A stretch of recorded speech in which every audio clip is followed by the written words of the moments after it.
नमस्कार। आज हम एक इम्पॉर्टेंट थॉट प्रोसेस आइडियोलॉजी के बारे में डिस्कस करेंगे, लैटरल थिंकिंग, और कैसे इस लैटरल थिंकिंग को हम रियल लाइफ केस स्टडीज से लेकर मैथमेटिक्स तक में अप्लाई कर सकते हैं। उसके मैं बहुत सारे एग्जांपल्स लेके आऊँगा। यहाँ पर लैटरल थिंकिंग की बात करेंगे। तो सबसे पहले एक केस स्टडी पे चलते हैं कि लेट्स से कि आप बॉम्बे में जॉब करते हैं एंड आप एक बहुत बड़ी कंपनी में रियल एस्टेट मैनेजर है, और आपके पास में एक मुंबई में एक 25 स्टोरी बिल्डिंग है। आप जिसके फैसिलिटी मैनेजर है ना। 25 स्टोरी बिल्डिंग है ये, जिसके आप फैसिलिटी मैनेजर हैं मुंबई के अंदर में। ये ओल्ड बिल्डिंग है, ठीक है, ओल्ड कमर्शियल बिल्डिंग है। तो कमर्शियल बिल्डिंग है तो हर एक फ्लोर पे खूब सारे ऑफिसेस हैं इसमें, ठीक है। और सबसे बड़ी बात तो क्या है कि यहाँ पर 90% जो वर्क फोर्स है वो फीमेल है, और उनके जो ऑफिस की टाइमिंग्स है, हर फ्लोर पे ऑफिस है, किसी फ्लोर पे एक ऑफिस है, किसी पे 2 ऑफिस है, ऐसे ऑफिस है। यहाँ पर जो ऑफिस की टाइमिंग्स है वो लेट्स से कि 9 to 5 PM का है। बच्चे जो लोग काम करते हैं सुबह 9 बजे आते हैं और शाम को 5 बजे छुट्टी जाती है। नाउ व्हाट हैपेंस इज कि आपको है ना बहुत सारी प्रॉब्लम्स आ रही होती है, स्पेशली फीमेल एम्प्लॉयज की तरफ से। बिकॉज क्या होता है कि वो सब लोग कोई मुंबई में जो आसपास के लोग ट्रैवल कर रहे होते हैं, सब लोकल से ट्रैवल कर रहे होते हैं, तो वो लोकल से ट्रैवल करके 9 बजे अपने ऑफिस उस बिल्डिंग में पहुंचते हैं। और बिल्डिंग में सिर्फ एक ही लिफ्ट है, there is only one lift है। बहुत पुरानी बिल्डिंग है, there is only one lift, और 25 फ्लोर की बिल्डिंग है, हर फ्लोर पे ऑफिस है, ठीक है, एक ही लिफ्ट है। तो जो उनकी कंप्लेन है वो ये कंप्लेन है कि फीमेल एम्प्लॉयज़ को वेट बहुत करना पड़ता है। अच्छा, वो ऐसा पॉसिबल नहीं है कि ऑफिस वाले अपना टाइम चेंज कर लें, बिकॉज मोस्टली जो एम्प्लॉयज़ है वो फीमेल एम्प्लॉयज़ है, और उनके लिए यही टाइम सूट करता है। इसी टाइम में उनकी प्रोडक्टिविटी आती है, जब उनके बच्चे, उनके हस्बैंड, बच्चे स्कूल चले जाते हैं, हस्बैंड ऑफिस चले जाते हैं, तो वो अपना काम निपटा के यहाँ पर आती है, और बच्चों के आने से पहले या पति के आने से पहले अपने घर पहुंच जाती है। तो उनके लिए 9 to 5 का टाइम सूट करता है। So the statement is, if you are the owner of, if you are the manager of this particular building, और आपके पास भी बहुत सारी कंप्लेन्स आ रही है, how will you react to this? तो ये कैसे, how how how you apply the lateral thinking to the real life problems, और इस पे बात करेंगे अपन। तो एक बार वापस बोल देता हूँ, 25 स्टोरी कमर्शियल बिल्डिंग है, पुरानी बिल्डिंग है, 90% ऑफ द फीमेल वर्कफोर्स यहाँ पर काम करती है, उनका ऑफिस का टाइम 9 to 5 है। प्रॉब्लम है, एक ही लिफ्ट है, और फीमेल एम्प्लॉयज की कंप्लेन आती है कि उनको सुबह सुबह ऑफिस के लिए, लिफ्ट के लिए वेट करना पड़ता है, and they don't like to be waited. उनको अच्छा नहीं लगता है वेट करती हैं तो वो। अच्छा, ऑफिस की टाइमिंग अपन चेंज कर नहीं सकते हैं, क्योंकि ऑफिस की टाइमिंग चेंज करने में बहुत परेशानी है, बिकॉज उनके टाइम बड़े सिंक है, फैमिली के साथ सिंक है। तो फीमेल एम्प्लॉयज की बहुत बड़ी प्रॉब्लम है। What you can do to resolve their issue, ठीक है। और आपको बहुत ज़्यादा एक्सपेंसेस भी नहीं करना, ये नहीं करना कि आप लिफ्ट एक नई लगा देंगे या एलिवेटर लगा। कुछ बच्चे इससे जवाब देते हैं, तो वो आप सोचिए कैसे हम मिनिमम से मिनिमम एक्सपेंसेस में उनकी प्रॉब्लम को सॉल्व कर सकते हैं, उनकी कंप्लेन को ठीक कर सकते हैं। कंप्लेन क्या है, उनको बहुत वेट करना पड़ता है, ठीक है। तो इस क्वेश्चन का आंसर हम लेंगे, और इससे पहले हम कुछ क्वेश्चन पर और चलते हैं। ये 9 डॉट्स है, ठीक है, और मैं चाहूंगा कि हर एक प्रॉब्लम के बाद आप थोड़ा सा वीडियो को पॉज करें और उसका सॉल्यूशन खुद ट्राई करें, और फिर आप सॉल्यूशन देखें। इन 9 डॉट्स को हमें 4 स्ट्रेट लाइन से कनेक्ट करना है। इन 9 डॉट्स को हमें 4 स्ट्रेट लाइन से कनेक्ट करना है। तो ये 9 डॉट्स से विदाउट लिफ्टिंग द फैन हमें 4 स्ट्रेट लाइन से कनेक्ट करना है। कैसे हम कनेक्ट करेंगे, ठीक है। आपको मैं भी सॉल्यूशन बता रहा हूँ, आप वीडियो को पॉज कीजिए, एक बार ट्राई करके देखिए तो कैसे हम करेंगे इसको। ये देखिएगा, ये पहली लाइन, ये दूसरी लाइन, ये तीसरी लाइन, और ये चौथी लाइन, ठीक है। लाइन मेरी टेढ़ी होगी, बट या this is how we can connect it. आप चाहें तो यहाँ पर सॉल्यूशन भी देख सकते हैं कैसे कनेक्ट किया है, ठीक है। तो दैट वाज इजी। लेकिन अगर आपको यही 9 डॉट्स को 3 स्ट्रेट लाइन से कनेक्ट करना, पहले हमने 4 स्ट्रेट लाइन से कनेक्ट किया था, अब हम 3 स्ट्रेट लाइन से कनेक्ट करेंगे। एक बार फिर ट्राई कीजिए और फिर करके देखिए, ठीक है। आइए इसका सॉल्यूशन देखते हैं। मजा तभी आएगा जब आप इन सब वीडियो को पॉज कर करके इनके क्वेश्चंस को खुद ट्राई करेंगे, पेन एंड कॉपी साथ लेके बैठेंगे, तभी मजा आएगा इसका। तो देखिए, 9 डॉट्स को हमें 3 स्ट्रेट लाइन से कनेक्ट करना है without lifting the pen. How will you do it? आइए लेट्स सी द सॉल्यूशन। तो पहली लाइन, दूसरी लाइन, तीसरी line. So this is how you can connect the 9 dots in the 3 straight lines. Now एक और एक सिनारियो दे रहा हूँ जहाँ पर एक लेडी और मैथमेटिशियन एक प्लेन में ट्रैवल कर रहे हैं, they are travelling the plane. Lady और मैथमेटिशियन प्लेन में ट्रैवल कर रहे हैं, और लेडी जो होती है बोर हो रहे होते हैं तो बात करते हैं, तो लेडी मैथमेटिशियन को चैलेंज करती है कि can you guess my 3 daughters ages. They are both unknown to each other, वो जानते नहीं एक दूसरे को। तो लेडी पहली बार उससे मिल रही होती है, बोलती है कि can you guess my 3 daughters ages. तो मैथमेटिशियन बोलता है ओके, मुझे कोई क्लूज दीजिए आप। सो लेडी उसको क्लू देती है, she gives the first clues, the product of their ages is your 36।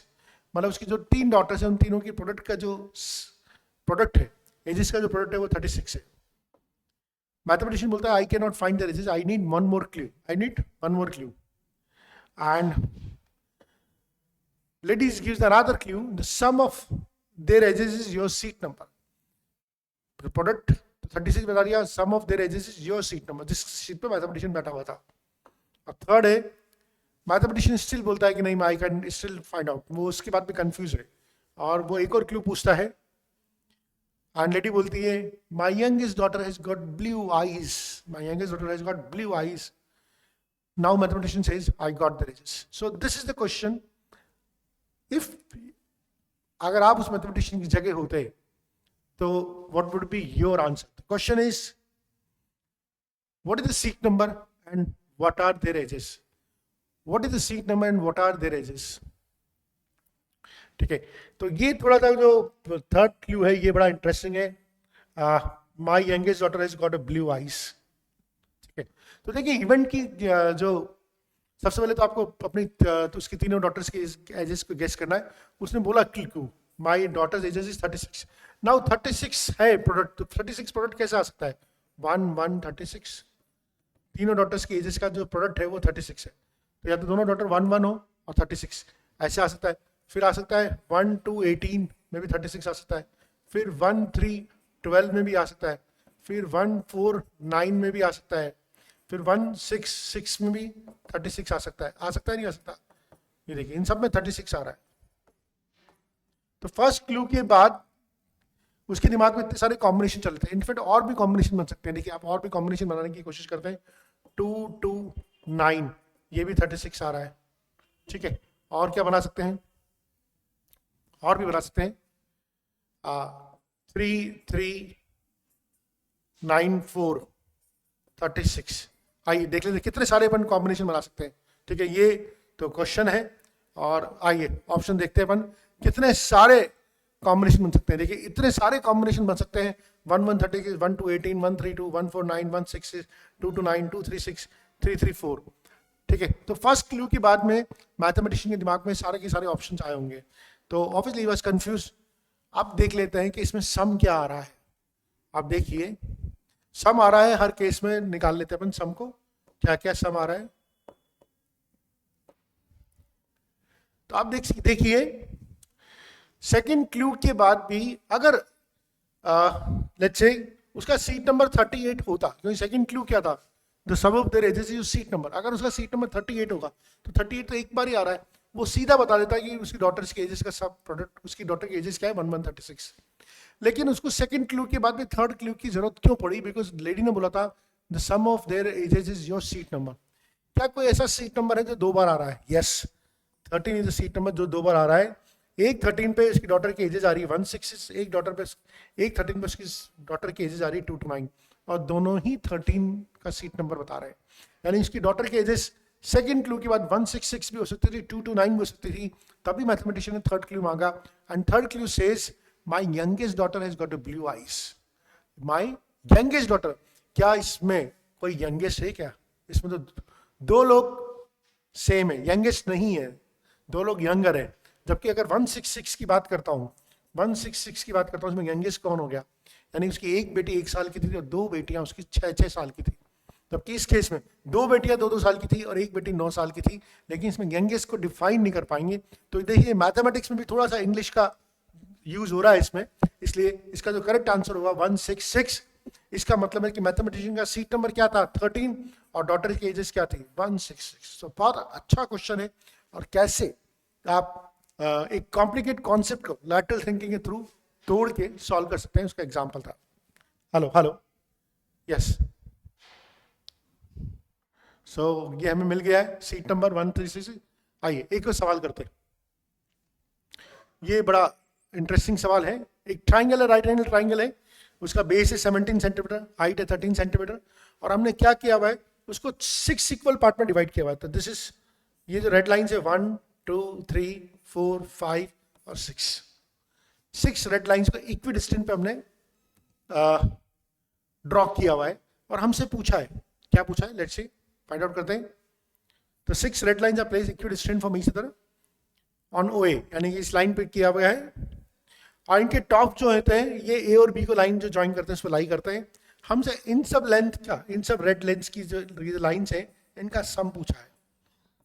Obviously 9-10 class में हमने एक कॉन्सेप्ट पढ़ा होगा, सिमिलर ट्राइंगल। तो आप देख सकते हैं कि ये ट्राइंगल और ये ट्राइंगल एक सिमिलर ट्राइंगल है, इसी तरह ये ट्राइंगल भी सिमिलर है। तो आप सिमिलर ट्राइंगल का कॉन्सेप्ट यूज करके कर सकते हैं, लेकिन सिमिलर ट्राइंगल के लिए इंपॉर्टेंट चीज होगी कि आपको ये लाइन नहीं मालूम, लेकिन आपको ये मालूम है पूरी की पूरी लेंथ कितनी, 17 है। तो ये वाली लेंथ, और ये 7 इक्वल पार्ट में डिवाइड किया है, तो ये वाली लेंथ क्या हो जाएगी 17/7, ये वाली लेंथ क्या हो जाएगी 2 इंटू 17/7, ये वाली लेंथ क्या हो जाएगी 3 इंटू 17/7, और ये हो जाएगी 4 इंटू 17/7, 5 इंटू 17/7, 6 इंटू 17/7, और ये वाली जो लेंथ है ना, मतलब ये जो लेंथ होगी ये 7 इंटू 7, और ये वाली जो लेंथ हो जाएगी ये 2 इंटू 17/7 हो जाएगी, ये वाली जो लेंथ हो जाएगी 3 इंटू 17/7, ये वाली जो लेंथ हो जाएगी 4 इंटू 17/7, ये 5 इंटू 17/7, ये 6 इंटू 17/7, और ये 7 into 17/7 which is nothing but 17 only. ठीक है, तो हमने ये निकाल लिया। तो अगर ये रिलेशन हमारे पास आ जाता है, इससे हम ये और ये रिलेशन भी निकाल सकते हैं, उन सबको ऐड कर सकते हैं, और इस तरह से हम इसका क्वेश्चन का आंसर निकाल सकते हैं। But this is going to be very lengthy. आइए एक सिंपल सा तरीका क्या हो सकता है कि मैं इसके पैरेलल में एक और लाइन खींच लूं, ठीक है, और मैं वापस ये ज्वाइन कर दूं, ये ज्वाइन कर दूं, ये ज्वाइन कर दूं, ये ज्वाइन कर दूं, और ये ज्वाइन कर दूं, और ये ज्वाइन कर दूं। क्या सिमेट्री में ये नहीं बोल सकता कि इन लाइंस का जो सम होगा वही इन लाइंस का सम होगा? बिल्कुल। और क्या मैं ये पूरी की पूरी लाइन निकाल सकता हूँ? बिल्कुल निकाल सकता हूँ। इस लाइन, ये लाइन, ये लाइन, ये लाइन, ये हर एक लाइन जो होगी 13 सेंटीमीटर की होगी। तो इन सारी जो लाइंस का सम होगा वो हो जाएगा 6 इंटू 13। लेकिन मुझे तो सिर्फ नीचे वाली लाइन का सम चाहिए था, तो उसको डिवाइड बाई 2 कर दूंगा, यानी कि 39 सेंटीमीटर। और अगर आप सिमिलर ट्राइंगल लगाएंगे तब भी इसका आंसर निकाल देंगे, लेकिन उससे थोड़ा सा लेंथी हो जाएगा। ठीक है, आइए। तो ये देखिए हमने कंस्ट्रक्शन किया, इसमें ये ऊपर ड्रॉ कर दिया। तो आप देख सकते हैं टोटल जो लाइंस हो गई वो 6 लाइंस हो गई, उनका सम हो गया 78 सेंटीमीटर। हमें तो सिर्फ रेड लाइन चाहिए थी, तो 78/2 कटेगी। आइए नेक्स्ट क्वेश्चन। तो जैसे मैंने आपको बोला कि हर क्वेश्चन के बाद वीडियो को पॉज कीजिए और ट्राई कीजिए। किरण वॉज 20 ईयर्स ओल्ड इन 1980। किरण 1980 में 20 ईयर्स ओल्ड थी, बट 1985 में she become 15 years old. Oh my God, ये कैसे पॉसिबल है? सोचिए आप, ये प्योर मैथ्स का क्वेश्चन है। देखिए, प्योर नंबर सिस्टम समझने का क्वेश्चन है। यही कैसे पॉसिबल हो सकता है कि किरण 20 ईयर्स ओल्ड थी 1980 में, और 1985 में जैसे जैसे हम इधर की तरफ चलते हैं एज बढ़ती है, यहाँ तो एज घट रही है। तो आप सोचिए और फिर इसका आंसर देखिएगा, ऐसा कैसे पॉसिबल है। ये तभी पॉसिबल है जब हम बिफोर क्राइस्ट की बात कर रहे हैं, ठीक है। बिफोर क्राइस्ट में उल्टा होता है, ठीक है। तो थोड़ा सा सोच के देखना इसका, है ना। आइए नेक्स्ट क्वेश्चन लेते हैं। A girl was 8 years old on first birthday. How those could be true? एक लड़की ने अपना पहला बर्थडे 8 साल बाद मनाया। How this could be possible? आप में से कुछ लोग सोच सकते हैं सर लीप ईयर, पर लीप ईयर तो आफ्टर एवरी 4 ईयर्स आता है, तो 8 साल बाद बर्थडे किसे मनाया? ऐसा पॉसिबल है? लेट्स से हमें मालूम है कि लीप ईयर की एक सिंपल सी डेफिनेशन होती है, any year which is divisible by 4 is called a leap year. No, ये सिर्फ ऑर्डिनरी ईयर के लिए होता है, एक होता है सेंचुरी ईयर। तो देखिए 1996, इसको आप 4 से डिवाइड करके देखिए, ये डिविजिबल है, तो this means it's a leap year, ठीक है, इट्स ए लीप ईयर। पर अगर मैं सेंचुरी ईयर की बात करूंगा, जैसे कि मैं सेंचुरी ईयर की बात करता हूँ, 1900 की बात करता हूँ, 1900 भी 4 से डिविजिबल है, पर this is not a leap year, because century year to become a leap year it has to be divisible by 400. So the statement is, if somebody was born on 29th February 1896, somebody was born on 29th February 1896, 97 birthday नहीं आएगा क्योंकि 29 फरवरी नहीं आएगा, 98 में भी नहीं आएगा, 99 में भी नहीं आएगा, और 1900 उसमें भी नहीं आएगा कि 1900 सेंचुरी ईयर है, और century year to leap year होने के लिए 400 से डिविजन होना चाहिए, विच इज नॉट। तो 1900 is also not leap year. 1901, 1902, 1903 नहीं आएगा, नेक्स्ट लीप ईयर आएगा 1904। तो somebody who was born on 29 February 1896 will celebrate her birthday after 8 years. So if a girl is celebrating after her first birthday after 8 years, this is very well possible. I hope ये logic समझ में आ गया। बहुत important logic है calendar का, जिसको हमने puzzle की प्रॉब्लम में यहाँ पर सॉल्व करके दिखाया है। Okay, this is very important question number system था। तो देखिए आप A B C D B A D C are 2 digit numbers, और A B into C D आपको दे रखा है 7347 और बी इंटू सी डी 9021 दे रखा है। Then what is the value of A B plus C D? 4 option दे रखे हैं, 173, 165, 163 एंड 172। आपको बताना है किसी। तो आप जानते हैं 2 डिजिट नंबर है, 2 डिजिट नंबर को हम एक्सप्रेस कर सकते हैं 10A प्लस बी की फॉर्म में एक्सप्रेस कर सकते हैं। सी डी को एक्सप्रेस करते हैं 10C प्लस डी, उनका प्रोडक्ट दे रखा है 7347, very good.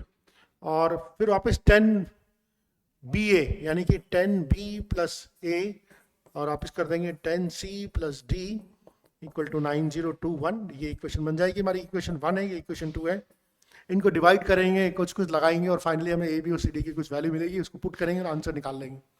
This is how typical approach होगी।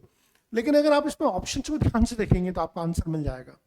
बहुत सिंपल, क्लास 5th का कॉन्सेप्ट लगता है इसमें, कि 2 नंबर्स है ना, एक बार आप जरूर ट्राई कीजिए ना, वीडियो को पॉज कीजिए और ट्राई कीजिए। 2 नंबर्स का प्रोडक्ट ऑड तब आता है, ये 2 नंबर्स का प्रोडक्ट है ऑड तब आता है जब ऑड को ऑड से मल्टीप्लाई करते हैं तो ऑड आता है, ऑड को इवन से मल्टीप्लाई करते हैं तो इवन आता है, ठीक है, और इवन को इवन से मल्टीप्लाई करते हैं तो इवन आता ही है। तो ऑड एक ही केस में आता है जो दोनों नंबर्स ऑड हो। तो अगर 2 नंबर्स को मल्टीप्लाई करने पे उनका प्रोडक्ट ऑड आ रहा है, इसका मतलब है कि दोनों नंबर ऑड है।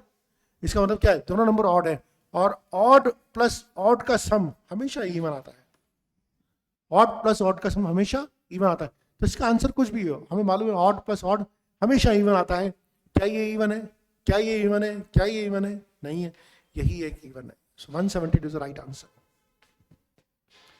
हाँ, अगर यहां पर 165 की जगह 176 हो जाता तो आपकी कहानी डिस्टर्ब हो जाती। पर अगर यही ऑप्शन है तब तो ये बहुत इजी क्वेश्चन है, ऑप्शन के अप्रोच से बहुत आसानी से सॉल्व होता है। अगर यह 176 होता तो हमें प्रॉपर इक्वेशन बना के फिर हमें पूरी की पूरी कैलकुलेशन करनी पड़ती। पर अगर कई बार वो सिर्फ आपकी प्रेजेंस ऑफ माइंड चेक कर रहे होते हैं, बहुत ज़्यादा आपकी कैलकुलेटिव स्किल्स नहीं चेक कर रहे होते हैं, उस समय ये इस तरह की जो अप्रोच होती है वो बहुत काम आती है।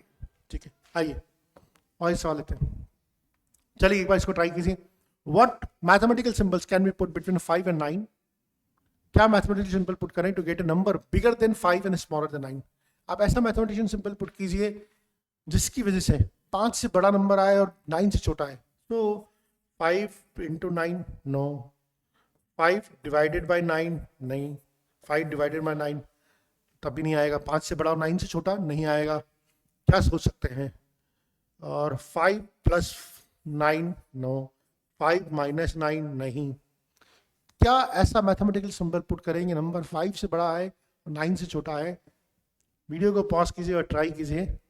5 डेसिमल 9, अगर आप डेसिमल पुट करेंगे तो नंबर 5 से बड़ा आएगा लेकिन 9 से छोटा आएगा। सो तो गुड लेटर थिंकिंग क्वेश्चन। चलिए एक और बहुत अच्छा क्वेश्चन है। आपके पास एक इक्वेशन है 101 माइनस 102 इक्वल टू 1, और ये गलत इक्वेशन हम सब जानते हैं। ठीक है, हमें we have to correct this equation, और हमें सिर्फ एक डिजिट को हिलाने की परमिशन है, हमें सिर्फ एक न्यूमरल को हिलाने की परमिशन है। हम सिर्फ एक न्यूमरल को ही हिला सकते हैं, इससे ज़्यादा इसको चेंज नहीं कर सकते। कुछ लोग बोलेंगे सर 2 को इधर लाओ 1 को इधर कर दो, अरे तो 2 न्यूमरल हिला दिया आपने, विच इज नॉट अलाउड।